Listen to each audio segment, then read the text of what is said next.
देश की राजनीति में एक नई हलचल देखने को मिल रही है। बिहार में अपनी मजबूत पहचान बना चुके चिराग पासवान अब यूपी के चुनावी मैदान में उतरने की तैयारी कर चुके हैं। उनकी पार्टी लोक जनशक्ति पार्टी रामविलास ने 2027 के विधानसभा चुनाव में सभी 403 सीटों पर उम्मीदवार उतारने का बड़ा ऐलान किया है।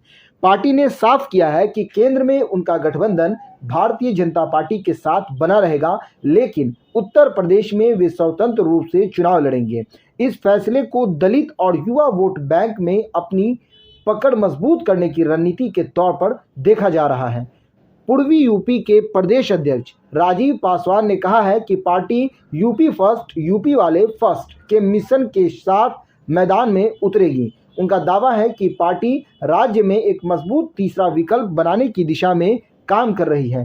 राजनीतिक विश्लेषकों का मानना है कि चिराग के इस कदम से सबसे ज़्यादा असर दलित वोट बैंक पर पड़ सकता है, जिस पर अब तक बहुजन समाज पार्टी की मजबूत पकड़ रही है। वहीं चंद्रशेखर आज़ाद भी इस वर्ग में अपनी पकड़ बनाने के लिए सक्रिय हैं। ऐसे में मुकाबला और दिलचस्प हो सकता है। लोकसभा चुनाव में शानदार प्रदर्शन और बिहार में बेहतर नतीजों के बाद चिराग अब अपनी पार्टी को राष्ट्रीय स्तर पर विस्तार देना चाहते हैं। पार्टी सूत्रों के अनुसार उनके पिता रामविलास पासवान का यूपी में भी एक मजबूत जनाधार रहा है, जिसे फिर से संगठित करने की कोशिश की जा रही है। हालांकि चिराग पासवान का ये सफर आसान नहीं रहा। 2021 में पार्टी के अंदर बड़ा संकट खड़ा हो गया था, जब उनके चचा पशुपति कुमार पारस समेत 5 सांसदों ने अलग होकर उन्हें पार्टी नेतृत्व से हटा दिया था। ये घटना रामविलास पासवान के निधन के कुछ ही महीने बाद हुई थी,